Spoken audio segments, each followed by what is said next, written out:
All right, folks, welcome. This is Everyone Loves Pirates, and today I'm going to be covering the Future of the Fortress reply the developer of Dwarf Fortress does every month. Essentially, what happens is everyone has a chance in a specific forum to ask him any question they'd like, and he answers them to a great degree. And it's really quite amazing because I've never seen a dev interact with the people that are interested in their game in such a manner. I mean, maybe it has happened, I'm just not aware of it. So this is something I've been meaning to try for a while, and I've had a few requests, so I'm definitely interested to hear your feedback on this, and just what works, what doesn't work, what else you might want to see, so on and so forth. So this is going to be a little long as well, I believe. I've tried to pare down both the questions and the responses as much as possible, so that it's just quicker for me to read. I'm not just going to read this out to you. I'm just going to try to summarize the question. A lot of the answers I'll probably read verbatim just because of it's every word Toady says is worth listening to, in my opinion. But yeah, just realize that there is a lot of stuff that I didn't cover from the Future of the Fortress. Maybe not a lot, but a decent amount of stuff. So I do recommend and encourage you to go read it if it's something that interests you. I just know some people would prefer to kind of get that information in a video/audio format. All right, let's get started. So the way I have arranged this is we have the question from the person who asked the question, and then in bold the answer. As in this first one, you can see sometimes Toady actually just links to someone else who earlier in the thread answered the question appropriately, so that way he doesn't have to reiterate the same thing. In that case, you know, they also have their name there, and they'll get full credit for that as well, and I'll read it out. And yeah, this basically came out to about 18 pages of 12-point font, so I'm guessing it could be an hour video. I'll kind of see if maybe it's worth cutting it down into two, but that's enough talking because we're already 2 minutes in, so let's get going on this. So the first question is from Zachrum. As your fort gets more integrated in the world, how do hillocks interact with the surrounding biome? For instance, will settling an evil biome called hillocks around your fort have undead syndrome problems? And Toady quotes Patrick Lundell saying that dwarfs, excluding players, can choose to do so, but dwarves do not settle in evil biomes. They can tone down savage biomes, become more settleable in the future, but no process for pushing away evilness is planned so far. Question 2 from the same person, tying to the previous question, will we be able to refuse hillock settlements? Could you deny them because it's too dangerous? How would the current Count Barony system tie in with the fact that the hillock may not pop up because you denied them or their place was too remote? And Toady answers, you can't do that right now, and I'm not really sure you should ever be able to refuse hillocks cleanly. If there is a danger, you'd somehow need to convince them, but I'm not sure how that would work. Okay. Question 3. Conversely, how do/will hillocks interact with invaders? Could a necromancer rampage through them and try to raise a larger army? We'd be able to send patrols to intercept them before they can do so.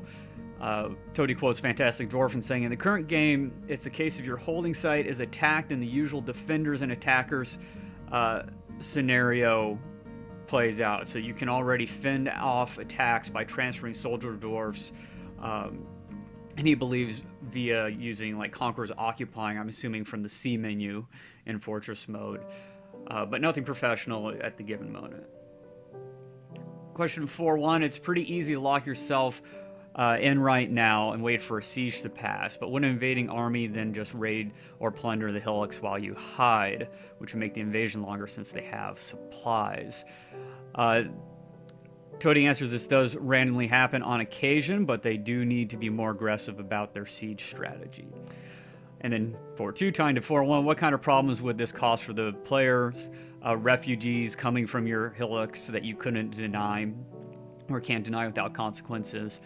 The need to divert resources to reconstruct, demotion from Duke Barony, etc.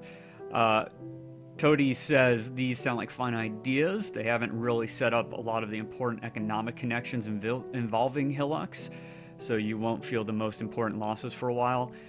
Refugees are hard to do because of the population limits for your fortress. And, you know, the economic kind of wing of, and this is my opinion here, which I have not tied to Dwarf Fortress development in any way, so anything I say could be completely wrong. And again, check with what they've written if you have any questions. But the economic system is something that's been waiting for an overhaul for a long time, it seems. It was kind of in for a bit and caused too many problems and taken out. But a lot of these different systems are going to at least eventually tie into that quite heavily. So anything having to do with economic concerns it's going to be quite far in the future is my guess, but probably eventually planned.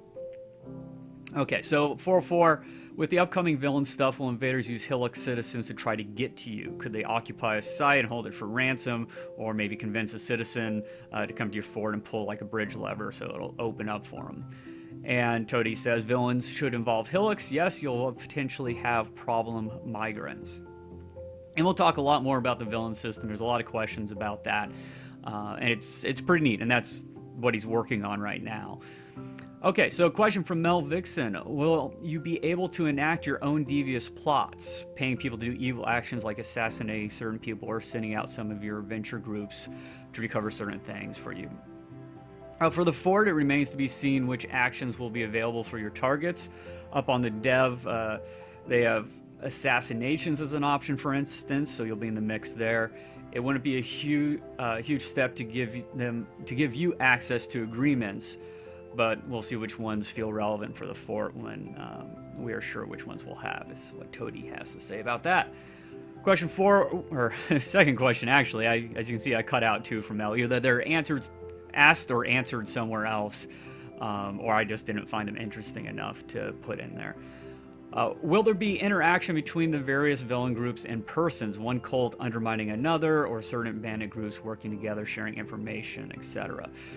They'll certainly be interacting, but as they'll be operating in the same spaces with the same targets and potential agents, I'm not sure if they'll be able to recognize each other enough at first to collaborate effectively, says Toady. Question from Vivalas. Will improvements to sieges include some sort of look at balancing the cage trap? While of course players can just use restraint, it's nice to have mechanical reasons why you essentially can't, span traps or capture dragons and, a tiny wooden trap or something like that. The dev page mentions somewhere about multi-tile traps, but is there perhaps a few short-term tweaks that could make traps a little less powerful? Right now, if you build enough of them to match the invader camp, you really don't have to do much except for capture the guys. And Toady quotes, Shanai Dweller, plan for traps during this update phase is possible invader intelligence, so they'll avoid areas where there were traps. That's only if development gets that far before the cutoff date. Plan for the future won't be included in this release is the complete trap update, which you can find on the dev notes. That'll be about the same time as ships and moving fortresses parts. So cage respecting size, complex traps made from moving parts, rocks positioned, etc. And the wooden cage traps dragon unbalance right now is just a placeholder. And then he also quotes Patrick Lindell. It can also be mentioned that there is a slight balancing of traps already. Spies blend in with visitors and report traps back to their civilization, so invaders can just bypass those traps. He's personally seen that in his fortress, but has actually yet to find a spy. He's removed and rebuilt cage traps, and that's worked, so put them in a different place, or I don't know, maybe even the same place, but I would assume a different place, and that way their knowledge would be incorrect. As far as you can tell, every visitor is actually a spy for their own civilization, so relying on traps when you raid a settlement of a civilization many of your visitors come from can have an interesting side effect. Which will be interesting when I start raiding, even though I'm not using traps in the current fortress I'm trying to start raiding in, but as we know, there's been a lot of issues with that. And actually one of these questions and answers kind of pertains to that. Questions from Buttery Mess. With the map rewrite, can we expect floating islands and castles in the sky? If so, will they move over the map? That would suggest a possibility of a segue into mobile forts and ships. Toady quotes Shonai Dweller. Floating islands, probably yes, as it's a favorite feature of fantasy worlds. Ships are planned for the ship update when moving fortress parts are introduced. Basically, all moving bits of a map, which would probably include floating islands actually moving about. So the way I read this, he talked about ship updates, ship work a long time ago, but it sounds like the ships are going to, at least based on this, if I'm understanding it correctly, that the ships are going to be kind of just parts of the map that are going to be movable. So once that's in there, the idea of moving fortresses or floating islands that float around should be pretty easy to implement. Okay, question from Hap Chazard. I like that. Are there plans to ever implement a sort of interesting start date feature? This is a question I actually moved up from near the end because it just fits better here. To clarify, if during World Gen the game detects that some kind of interesting massive upheaval is going to happen in the world, or at least in some specific part of the world, would the player get the choice to stop World Gen there and start in that region, essentially? And Toady says, yeah, when it comes to magical stuff, things where we can look at important dates or cycles or long-term rituals that are coming to fruition, we said we'd like to give that a shot.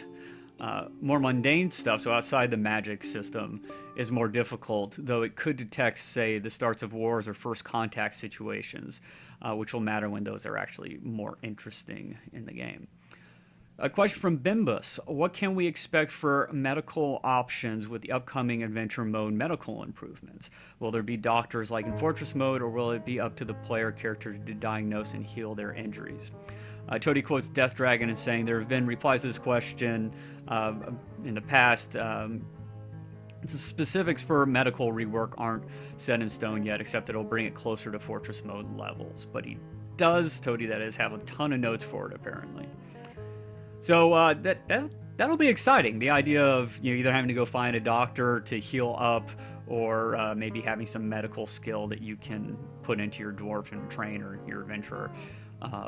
I think that'd be really neat, and obviously that's something they're working on. So, will the semi-mega beasts become more unique with the Myth Magic update? Will they be procedurally generated similar to Forgotten Beasts, with just with more limitations, so that they can still be recognized as the Hydra Dragon or Cyclops that they are?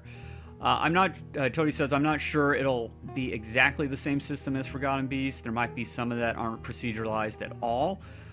He says that's important to keep that ability for editor reasons, if nothing else. But we have had a long-standing plans to have like a procedural dragon generator that lands in the Dragon Park each time, which is pretty cool. Dragon Ball Park. Dragon Park.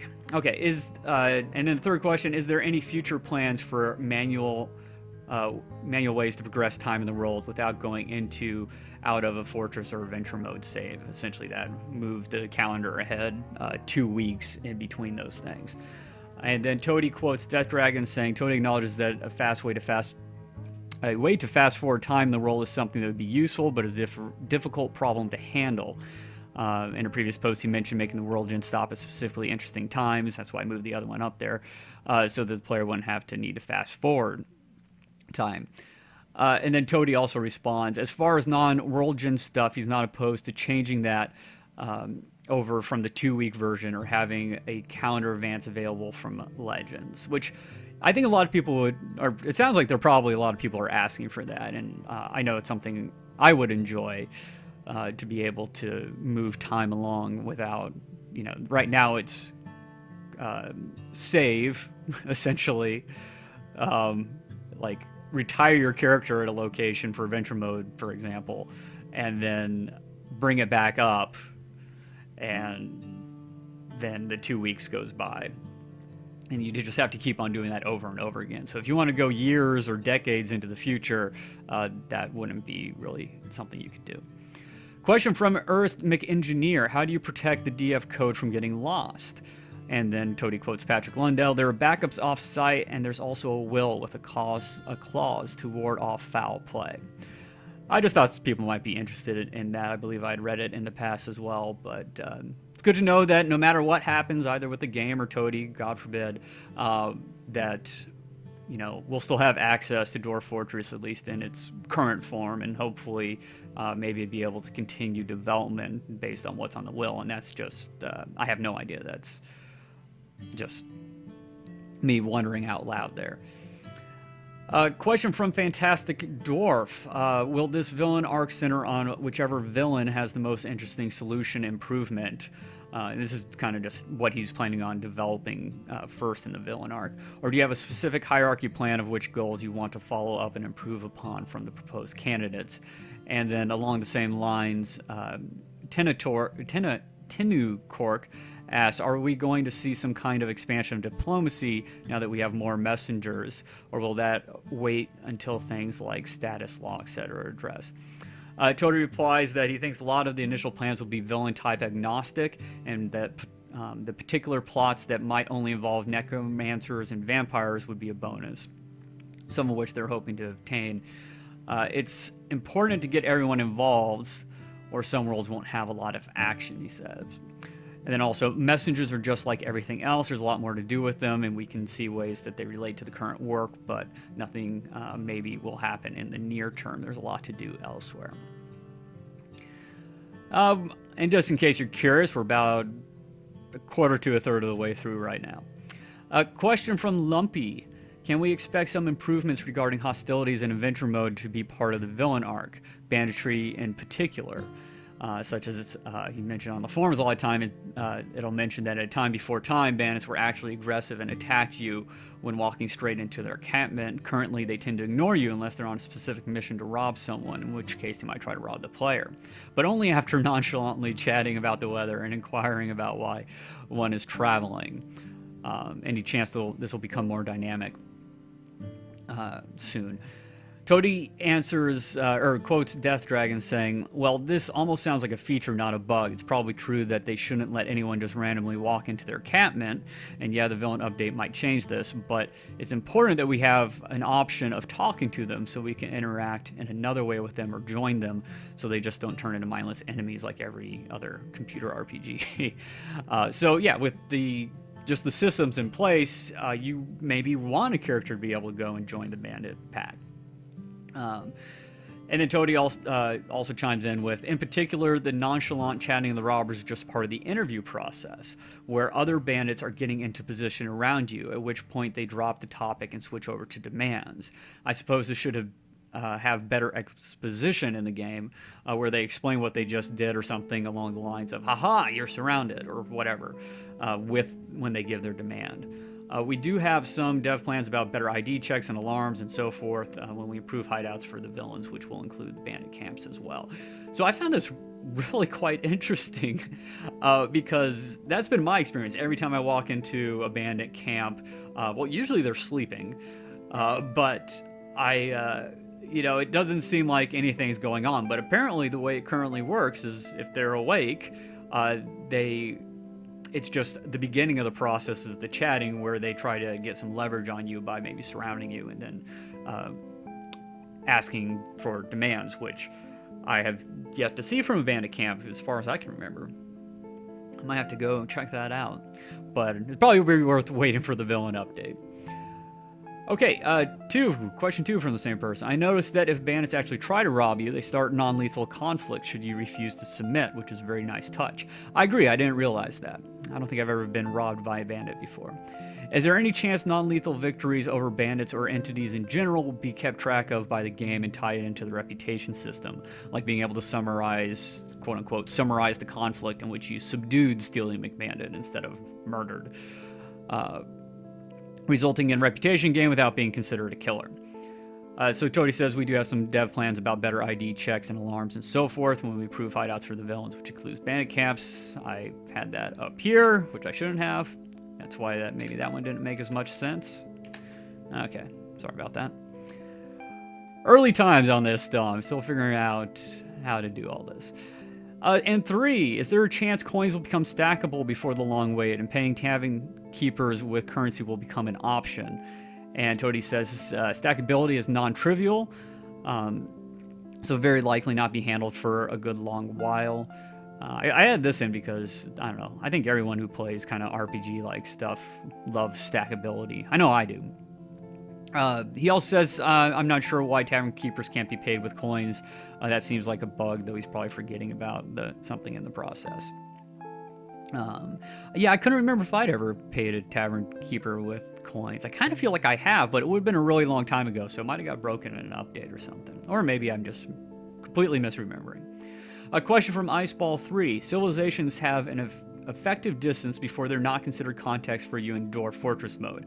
I'm assuming this is like essentially where they can come to war with you, or send their traders to you or whatever. Does this sending raiding parties extend their sights a bit when considering retaliation? Or are you effectively immune to their influence at such distances? And Toady quotes Shunai Dweller saying, raiding apparently negates any distance restrictions in trade and siege triggers. And he mentioned this a while ago, Toady did. He also says that, Shunai says that it seems to work from the experimentation that he's done. So that's good to know, and that's probably the way it should work. If you attack civilization, no matter how far away they are, they should be able to retaliate against you. I'll keep that in mind for when I eventually get raiding.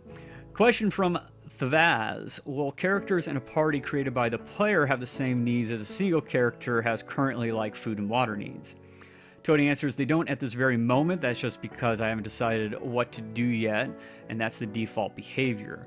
I'd rather have them use food and water probably, and use it automatically when you aren't controlling them, but he's a bit worried that if they can't obtain food or water on their own, it might be too annoying to micromanage that for them.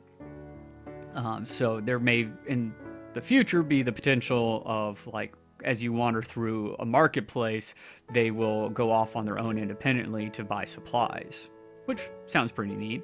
So rare I find a marketplace that, I don't know. And maybe, who knows, this is complete conjecture by me, but, you know, I assume at some point we're going to get foraging, since it's almost kind of there. All you can get at leaves are, you know, you can get leaves and lick them, and apparently you can eat the lettuce, but... so maybe they could forage as you go along. When you cross a river, they might be able to fill up their water skin or whatever, and automatically, and that would be really cool, I think. Question from Kadzar. With the ability to make multiple starting characters in adventure mode, will we still get a game over when our designated party leader dies, or can we continue playing with others in the party? And Toady says, right now in his build, you can tab into one of your other party members or follow the quit prompt. So you have a choice. You can just end it there, or you can switch into soloing your party. Question from ZM5. Regarding the creation of adventure parties, will the other created adventurers have the same restrictions in terms of race? For example, if a civ only has dwarves available as adventurers, will we only be able to start dwarves from there? Or will the main adventurer have the dwarf-only restriction, but other party members will be humans, elves, etc.? Toady says it's the same separate process for each character. Then you choose which town they start in from the collection of starting towns available between all the characters you make. It doesn't really try to explain why they are meeting up there. Presumably, if you make a bunch of Hearth people from different sites, the 2 weeks which passes on the calendar when you start the adventure mode was them all deciding to get together at some place for some reason. We'll flesh out the nature of the party start situation over time. So the way I'm reading this is essentially you can have people from different civs, different races all over the place, and then you create them individually as you do right now in adventure mode. It'll just be that same process over and over again for however many players you're creating in your party, and then they'll all meet up over that 2 week span in probably the first one's place. Oh no, actually I think it says that you'll be able to choose the starting town for all of them. Alright, question from Big. In the monthly report, you said you'd be adding more villains, more to what villains do in the game, such as vampire cults. In this villain fleshing out update, will player adventurers be able to join vampire cults and do missions for them with possible reward of getting to drink vampire and blood and so on and so forth? And 2, will player vampires be able to start their own vampire cult and recruit NPCs to serve them? Will they be able to promote their cultists to full vampires by offering them their blood, etc.? Toady responds, that would be reasonable, but it remains to be seen which of these aspects, or which aspects of the special case villains are highlighted. he's not going to commit to anything on this score until you can see what can be pulled off. Question 3, will bandit groups give player lieutenants quest types different than what a hearth person would get? He's saying, Toady says yes, they're hoping so. 4, finally, will criminal groups finally do more than just hang out underground, maybe steal some stuff at night? And Toady says, there's not much to steal, but the leaders of these groups are in the villain list now, and they generally have several underlings available in the towns where they live. Hopefully they can be differentiated from bandits somewhat. All right, question from Falk. Will your adventurer be able to talk about how much they love their pets? I love this question. So I left all of it in. No offense, Falk, at all. But it's just the enthusiasm I was reading in this question as he was asking it, probably because there's just 50 questions here. All run together, but it made me kind of think of like a 5-year-old who's like super interested in something. He just like is just rapid fire asking questions. So I'll read out the whole thing. Will your adventurer be able to talk about how much they love their pets? How much you can interact with a pet? Or how much can you interact with a pet? Can I show off my cool pet to someone I think will like it? And will vermin haters be like, ack, gross, get that out of my face? Can I give my vermin pet something to chew on, put it in barrels, or put it down? Will we be able to put animals in wooden cages on our property now? If you made an animal whose younger forms were shoulder pet sized, but as an adult grew to be bigger than you, which of these sizes is it going to think about in terms of its mechanics? Can you tag a pet for both vermin and mounts? So, on the question of small and large animals, Toady quotes Rockfed saying, vermin are a completely different chunk of code than the larger animals. So you cannot have an animal that's both vermin and can be mounted. I'm not sure, says Rockfed, if the shoulder-riding hamsters are vermin, or if they're small animals that can target humans as riding targets. If the latter, I suspect that you can have a creature that over its lifespan goes from small to large and finally ends up large enough for you to mount. Then Toady also responds, ha ha ha, they can't yet talk about their pets or do much of anything social with them. However, if you drop a hateable pet and it wanders over near someone that hates it, will likely trigger a vermin thought, which is a negative thought people can mention, such as the just random stuff they say at the bottom of your screen that no one probably pays attention to. They can't be fed, but once again, once they're on the ground, they will be likely able to eat items using the vermin code. He hasn't done anything with cages or chains yet, as they're not common in adventure mode. Unrelated is the last question here. What about pits in dark fortresses make them unsleepable? And Toady says the sleep travel restriction is some older vanilla linked hard coding on site type. They'll root all that out over time, which I found interesting. Question from Orange Fried Egg. Will you add fireworks, cannons, hand cannons, anything basically that deals with gunpowder? Toady says he's not particularly opposed to it, though thinks that that stuff holds a special place when it comes to what people might want to turn on and off in their worlds. Question from Armok GOB. In the upcoming adventure mode update, can you throw vermin pets as weapons like you can with the normal vermin you find with the look command? Toady quotes Kitty Tack, who says you can throw any item. So if they are items, yes. You can also use any item as a melee weapon, so you can murder someone with a hamster. Now that's something I feel like I have to do. All right, question from Shonai Dweller. You mentioned that only members of your starting party will be directly controllable in the upcoming adventure editions. What's stopping you from allowing direct control of historical figures who join your party later? Is there something complex you need to do before we can take control of the destinies of quote-unquote real people? So there's a difference when, of world gen characters who are historical figures and characters you create as the player. And he's wondering, can you get historical figures, world gen characters, to join up with you and then later maybe be able to control them as you can the other members of your created party? And Toady says, I could be missing something obvious, but no, there's nothing stopping us except the existing relationship and positions, as you suggest. The position part is pretty big. Taking over a Civ ruler would just be silly now, like they were possessed and became a wanderer. I mean, not that that's a bad thing for game fun time, but it cuts against what we are trying to do enough that it hasn't been a priority. That will continue to change as we go. Certainly doing something like taking over an existing bandit gang is well within reach now and might be pretty fun. I agree, it might be pretty fun. In particular, control over your later added companions is more of a role-playing thing. They aren't meant to be as loyal, and we want to leave some room there. Once we quantify loyalty a bit, part of this release coming up, we might have them cross a threshold where you can then choose to induct them into your party as like a full party member that you can control, and then you'd be able to tab over to them and control them. All that sounds excellent to me. It sounds like a lot of fun, a lot of really cool role-playing options there.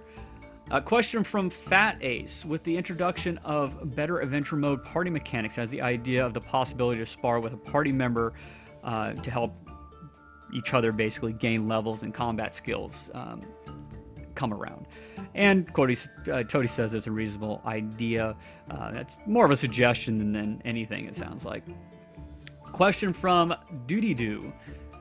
Will there be better lineage system and name generation so that families will be more distinguishable? Family members in the world trying to live in the same buildings, and of course all of them having the same last name, for example. Will it be possible to have some expanded family level interactions? For example, greedy heirs giving you quests to assassinate the head of the family, or possibly to gain influence with some people by helping their relatives, and then they'll be grateful for that. Or even having a wife, for example, in adventure mode, birthing your adventurous kid who's playable after he grows up. And Toady quotes Shonai Dweller saying, settling down and playing your grown-up kids is in the dev note somewhere. There are long threads about this in the suggestion forums discussing families and naming stuff. And then Toady also says, families will possibly begin to matter with the villain stuff. It's an angle we're looking at, but I can't commit to anything for this arc until I get it done, as there'll be lots of complications.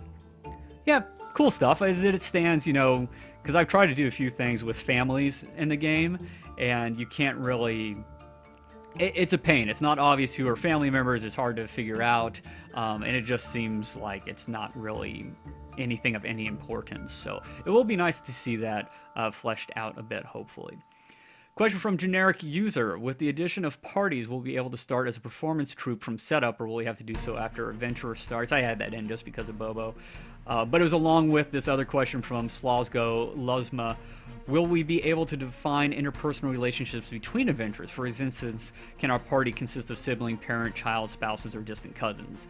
The way I read that is you would create like a family unit as your adventurer party, which would be cool because essentially my very first adventurers were just role-playing the concept, even though they weren't actually related, of the son of so forth and so on who went to go get vengeance for the murdering of his father.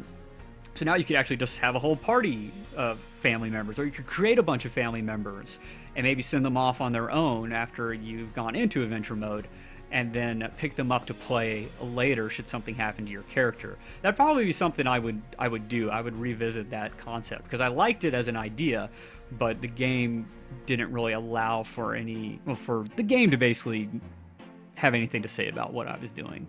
They were completely unrelated. Okay. Question from Squamous. Will more than one person be able to sit on a single mount if the mount is big enough? Toady says that's not supported right now, though I found this interesting.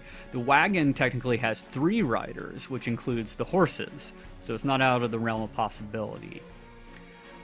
Will riders of mounts be able to control the abilities of the mounts? For example, would a rider of a giant armadillo be able to tell it to retract into its shell, or will it only do that on its own?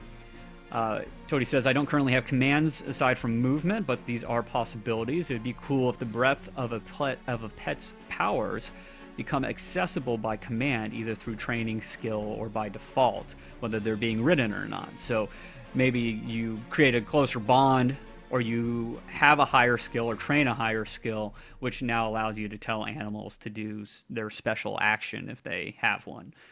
Armadillo rolling up, maybe tell a snake to spit, or I don't know. Spider spit? I don't know. Who spits? Will we see mounted soldiers in adventure mode if we stumble across a traveling army?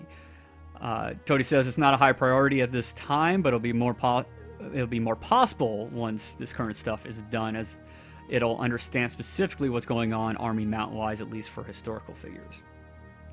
And the last question of this Group, will there be any changes in mounted unit AI in battle? To mounted unit AI in battle. Will someone on horseback with a bow try to stay away from melee soldiers, for example? Will flying units do the same?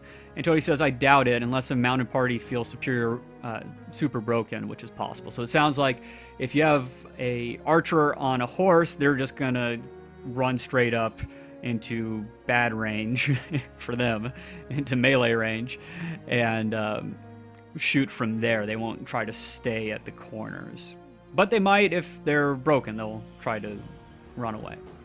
Question from Dr. Mellon. With regards to agents' conspiracy intrigue in the recent dev blog, will players in adventure mode be susceptible to being turned by plotters? For example, in your usual troubles dialogue, when you talk to someone in adventure mode, that could have falsified information if you're talking to an agent who's trying to get you to unwittingly attack a target of the plot by describing them as a bandit or something that they're not. Toady answers, it's not likely to happen in this fashion, as false information isn't something we can do yet outside of identities. People can have false identities as spies. That being said, it might be possible to influence the greedy player, for instance, although money doesn't matter nearly enough yet. An ideologically sympathetic player probably wouldn't consider themselves a villain, but that's how it works. It remains to be seen which conversations we attempt, as that would be the additional effort needed to be spent there. I like that kind of concept. I mean, it's an interesting, well, just typical narrative argument, or just something people have to think about, is how reliable is your narrator, like in a book, and how reliable would someone you're getting quests from likely be?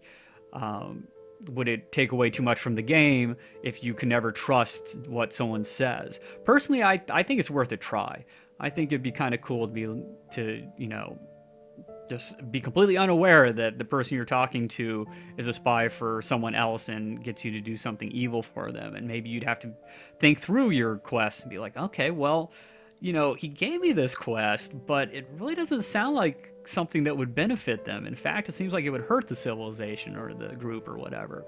So, I don't know. Personally, and this is all personal conjecture here, I think that would be really cool. And I doubt it would take away from gameplay too much. In fact, I think it would add a lot to it. A question from Fantastic Dwarf. Will ethics-bound torture methods have any future development on the basis of helping uncover conspiratorial villain plots, or are you putting them aside for later use? Toady quotes Shonai Dweller in saying that Toady mentioned this when it first came up a few months ago. Right now, Dwarven ethics will not allow torture, and that stands for now. But we'll see what happens when the work starts. Second, interrogating prisoners is marked for both Fortress and Adventurer mode, so it isn't limited to dwarves even in vanilla. Humans are happy enough to torture, so if you can torture a captive in Adventurer, it would presumably be easy enough for modded Fortress civs to do the same thing, probably. A question from Shonai Dweller. So, to expand on what you said in the dev blog, if your mayor, your captain of the guard, your bookkeeper, and all your temple dancers are secretly plotting the downfall of your civilization, what kind of capital fund can we expect? Or is this hidden fund stuff on a social level that we'll just have to discover for ourselves? And Toady answers, there may be some details in the logs as I do it, but this does seem like a rare opportunity to withhold some details. I agree. Yeah. A question from Harpadarpa. So when you mention a network, does that imply that each agent can have multiple agents of their own? For instance, Eurus McMastermind might have 3 lieutenants, and each of those might have 2 underlings. If the mastermind gets caught in old or unrelated charges, what does this mean when the mastermind is caught? What happens to the remaining agents? Do they continue on with the plot on their own terms, or do they abandon the plot out of self-preservation? And Toady responds, yeah, that's right. As for what happens to decapitated plots, it really depends on what the plot and motives are, and whether it makes sense for the agent to either obtain the benefits as if they were the higher up, or whether their master is replaced, as might happen in an organization. The default would likely be abandonment, as the data structure would be hanging, but network repair is also part of the update, and that'll be taken as far as they can go with the time they have. So it does sound like that's essentially being worked into it right now. So if a mastermind of a plot gets caught out, but his underlings aren't, if it's part of the right organization, someone will move into that position potentially and just continue on with the plot, or maybe the plot still meshes with them enough that they'll continue it on with this network repair. Will allow for that possibility. So pretty cool. I have a feeling plots are going to be ridiculous. Anytime something's added, there is just so much ridiculous fun that's being had because it usually tends to go overboard. For instance, the constantly vomiting cats. Okay, question from generic user. Will we have the option to join an existing villainous plot, say if we proved our loyalty to a villain? Toady answers, this seems quite possible but not guaranteed. We're going to start with companions as agents, that is, you're the top villain. But with a few conversation options in the existing villainous task, you'd be able to become a mid-low tier agent as well. Question from Witty. As a follow-up to my previous question on underground cave writers, will the train rewrite hypothetically allow for subterranean civilizations? Toady answers, so yeah, the closer you make them to regular civs, the more likely they are to happen with the map rewrite. And I'll be striving to remove the differentiation between above and below ground in terms of supporting robust sites and army pathing and so forth. So essentially, yes, he's making underground civs more like regular civs, so it'll just play out normally. Okay, we're more than halfway through. Almost 2/3 probably, and we're at 41 minutes. I think I'm going to push through and try to get this done in an hour. And again, let me know what you guys think, timing-wise, if you'd like this split up or not. Question from Beeg. What do you think will be the possible rewards a villainous player could get for working for villains as an agent in their schemes? We don't know, Toady says, we don't know what you can be... Sorry, we don't know that you can be a mid-tier villain, as stated above, so the notion of an adventurer rewards is not really in play right now. But in all cases, you'd be able to create your own networks, and that doesn't immediately depend on what's going on above you or to the sides, etc. If we do get player rewards, the potential to gain a position is there, as that'll be one of the possible inducements for others. As is often the problem, the position's responsibilities might not be accessible to you. For instance, you don't have the bookkeeping skill for a bookkeeping position. The problem with the abstract tribute rewards is that without the economic stockpiles, the items don't actually exist. Again, talking about the economic system that needs a lot of work and isn't implemented right now. There is some potential for items to be brought to your venture site, but that is no means guaranteed. And question 4, can you give me some examples of what agent missions would be like? Toady says, we've talked about assassinations, kidnappings, smuggling out artifacts, acquiring subordinates, acquiring animals, building gangs, and abuses of various authority once a position holder is compromised. As well as more specialized tasks like acquiring corpses for raising and non-corpses for vampire matters. From closer up, especially as somebody actually doing these things, there'll need to be several new conversation options, especially as they relate to particular relationships and pressure points. That said, until it's mentioned as done in the devlog, I wouldn't count on a given mission type. There's going to be some practical limitations based on what I can do over the next stretch of time. Excuse me, my voice is starting to go on me. I should have had some water available. Question from Pink Belt Dan 52. You mentioned that you're using agreements instead of an entity for villain networks. I wondered if there was any mechanism planned for switching between the two. For example, if a villainous group keeps adding layers to its network, it could end up with enough influence the player might naturally think of it more like a civilization they were at war with. And Toady says, we had considered that at the very least they might step up to the level of having a name like a bandit gang. So yeah, but there's a lot of overhead there, so we want to make sure that we had a lightweight option for a lot of the petty crap going on throughout the world. And he's not sure what he'll get to. I am a little concerned that all the networking kind of stuff that's going to happen behind the scenes with plots and stuff will take, this is me personally talking, will take a bit of hit on just the frame rate and stuff. So it's good that they're focusing on lightweight stuff first instead of throwing in this massive system that might bring the game to its knees after a certain date point or a certain size fortress or something like that. Question from Shonai Dweller. So there's a bug, or perhaps an unintended feature right now, in which historical figures, citizens of your civ, are out working as spies when they get migrated to your fortress, often dragged along by a family member, for instance. They retain their fake name and position, which is a dead giveaway as no other migrants have types like peddler, criminal, etc. But they otherwise act normally, but annoyingly retain their fake profession name even when in the military. So he's wondering what is the correct behavior. Are they not meant to migrate in, or should they revert to their original names when they do? Or are they just being cautious and actually meant to retain their fake identities, like they're in the witness protection program or something? And then Toady answers, if they are being dragged in from an assignment, they should stay out. If they aren't turning their identities off after returning home and then migrating in, the bug would be the identity is still remaining. Question from Immortal D. Have you been able to do any long-term testing on stress effects in 44.12? I haven't seen a lot of bug reports, but negative effects are still vastly overpowering positive ones, in addition to friendship forming being exceedingly difficult. So this is something I'm experiencing in my fortress right now. Not that there isn't a reason for it with the were-lizard attacks and losing pretty much everybody to that, but pretty much had a stress cascade. So the negative effects are, even once they've fallen down the list of ways, they're still, stressed out to 100,000 stress level, and the positive ones don't really seem to be overriding that much. And I've also seen a lot of my dwarves complaining about not having friends.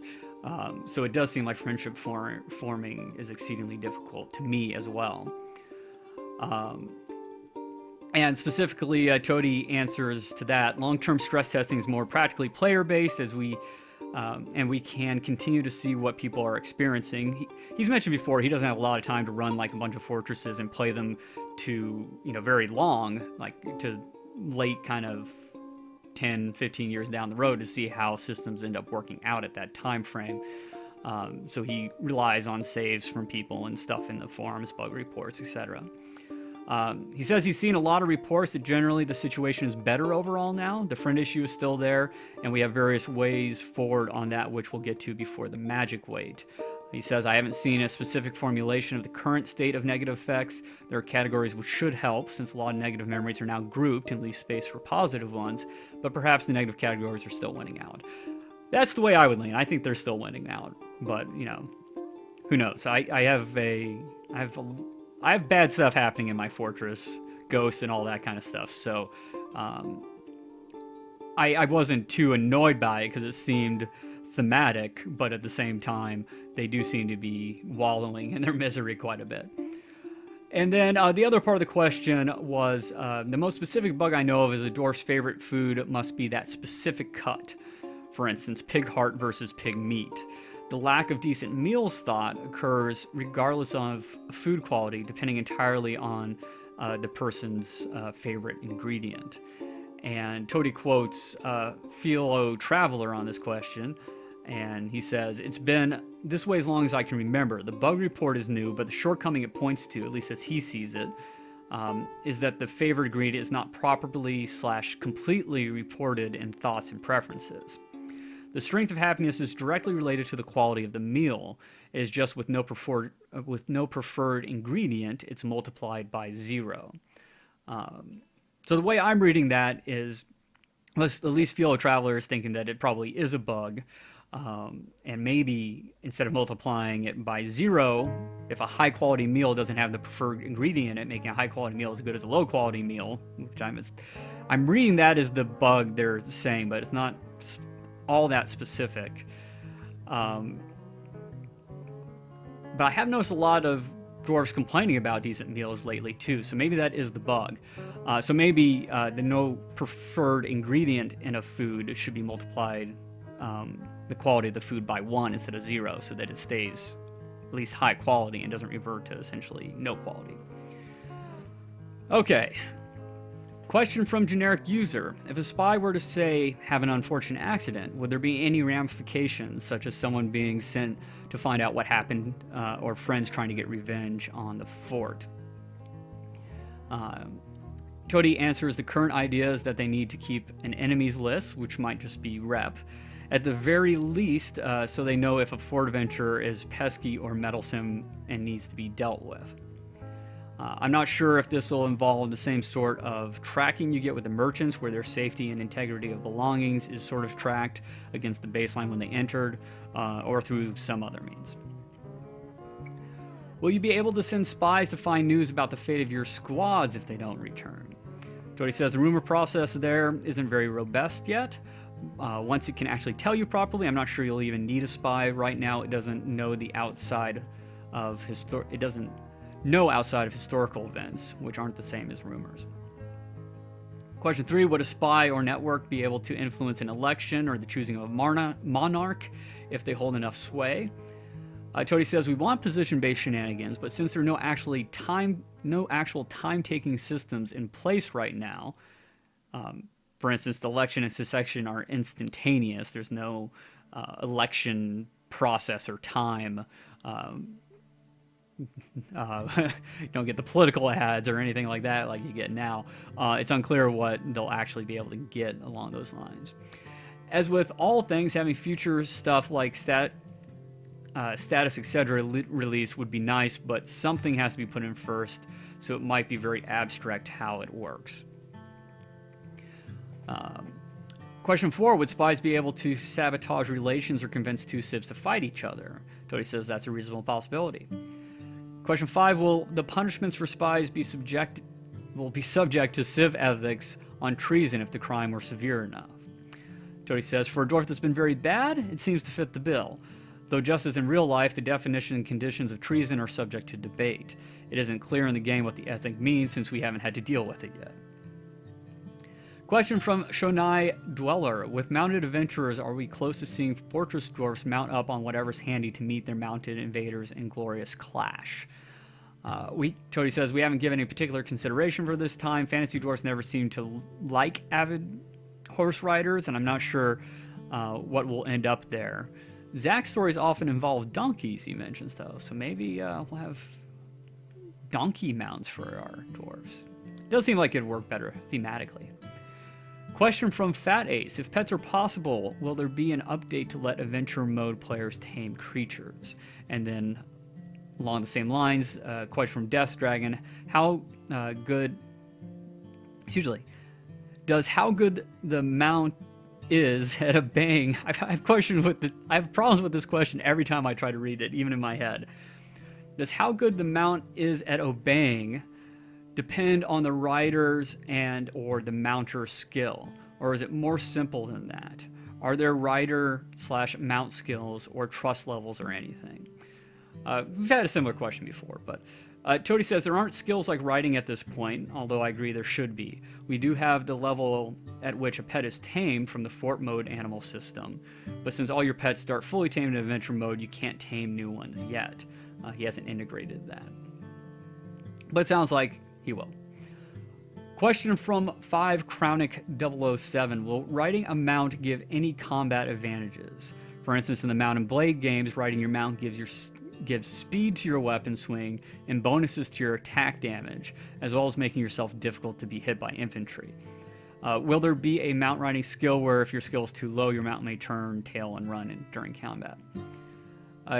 Tody quotes Buttery Mess on the speed issue. Tody stated in the devlog that the mount's increased speed should be transferred to the weapon during ride-by attacks, so there's at least that.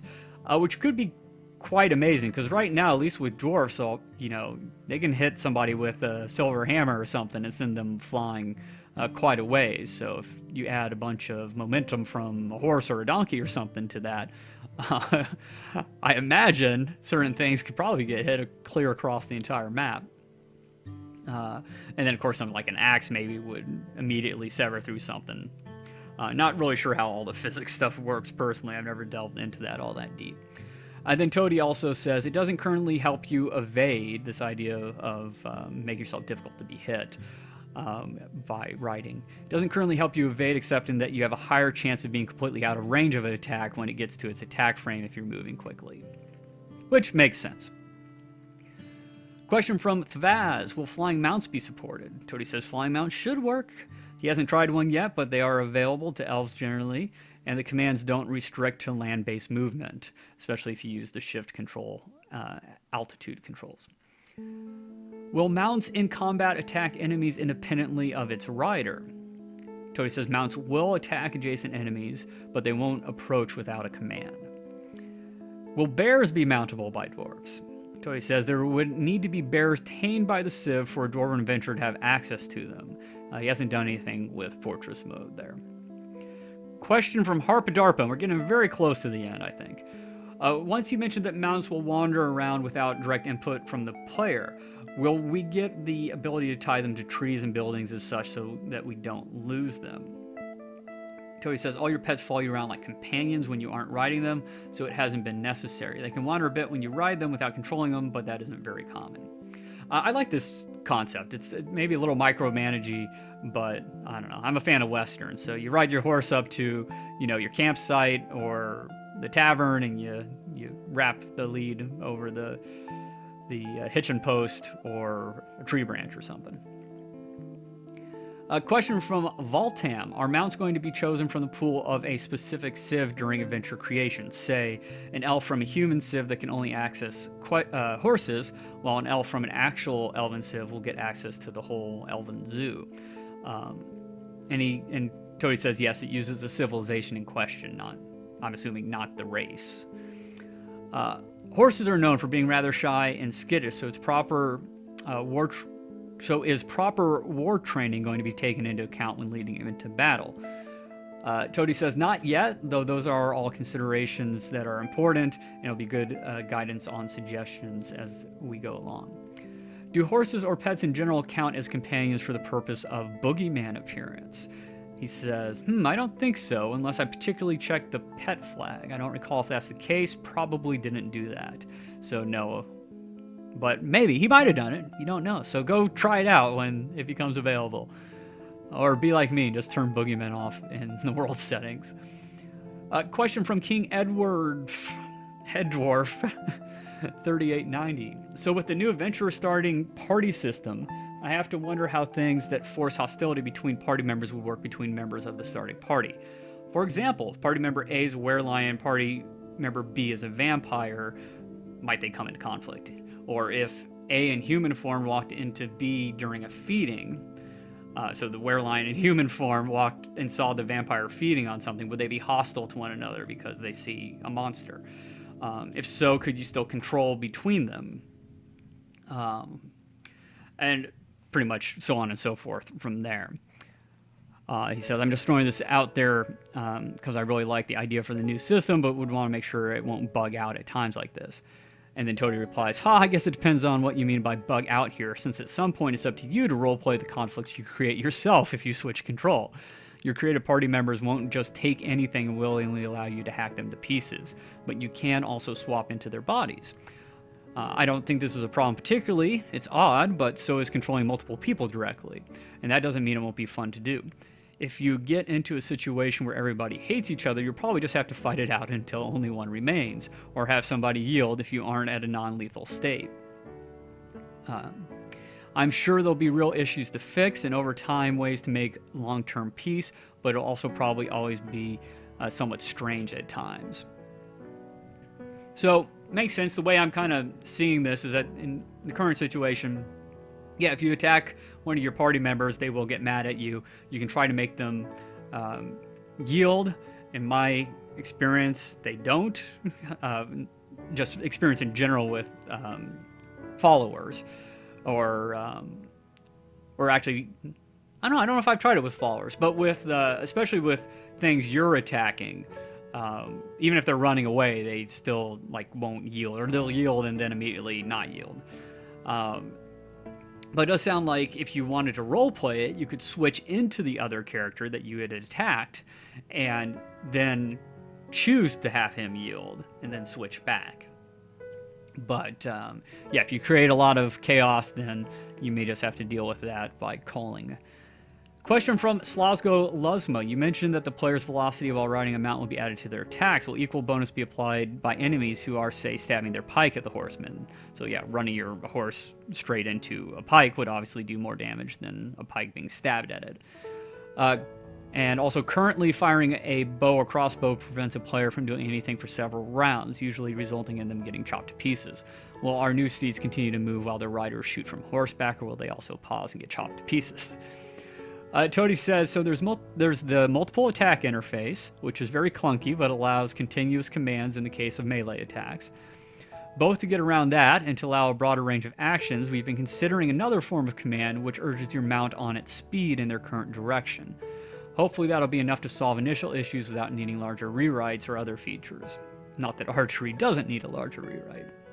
So yeah, I mean, I've tried the continuous, the multiple attack thing, and I don't see its use. I can't tell what it's doing differently than just manually choosing attacks each time. It's not conveyed well to the user. It's probably out there somewhere, but I don't know. So I agree that it's clunky, but I would have no idea how to use that in the situation that this person puts forth. But it sounds like maybe that's a stopgap. Question from Eric Blank. With riding, do we get intentionally jumping on and holding onto other larger creatures? Can I grab a dragon and hold on for dear life while I try to stab it? Someone's been playing Monster Hunter. Like, you can ride a creature as a mount, but can I pounce on wild horses and shiv them? Would they be able to shake me off or attack me? And Tody says, no, that feels more like wrestling should be involved, but there's an area in between they haven't explored yet. Additionally, is it possible to attack your mount while making a targeted attack? If I accidentally shank my horse, will it immediately become hostile? Is there any way I can calm down an unintelligent mount? And more importantly, my question is there any way I can mount an intelligent creature? Tody says, I think you can probably attack your own tame horse since it just checks proximity for targeting, though he hasn't tried it yet. If you do start a fight for some reason, I don't think there's anything you can do to mend the relations with a dumb animal. And the final question, and we're just at an hour now, from Descan. Are there any near-term plans to add in friendly missions? Right now you can either explore abandoned ruins or raid an occupied site. Are there any, again, near-term plans to, say, send a diplomat to another site and say, yo, or just send your own trading caravans out to meet, or send your own trading caravans out to nearby retreats, towns, and fortresses? He says, I know there are plans to flesh out diplomacy properly, but this kind of thing would probably wait until then. He's just wondering if there might be something in the interim, especially on the player-created trading caravan stuff. And Tody says, not particularly near-term plans, no. As stated above with messengers is not entirely off the table, but the table is also quite full. Sending off trading caravans will almost certainly wait, though there's an off chance some sort of villain demand might yield that ability. We don't have any number of missing elements required to make that work as a peaceful feature, though we could wing it somehow using the new abstract tribute percentages, which you'd be trading for somehow. I'll admit a lot of that's over my head, but my brain's starting to turn to mush after working on this for so long. So, again, please let me know in the comments or elsewhere, Discord somewhere, if you enjoyed this, what you'd like to see changed differently, what you think about the time. It takes me a lot of time to set this up. Obviously, it'll get quicker in the future, but even just not paring down the questions or removing ones I don't think are worthwhile, but even just formatting it so it looks decent, I can have the text on the screen too. It all takes quite a bit of time. So if this isn't something people are interested in, I am almost certainly not going to do it. I still will read it on my own and get the knowledge myself, but yeah, these aren't going to have ads on them or anything. I'm not making money off of this. It's just a service I'm providing. So if you do want to see more of these, if you like this, or if you want to see more but have it changed in some way, definitely be vocal, because I could see this falling away very, very easily. So thank you for your time, and I look forward to hearing what you guys think. See you later.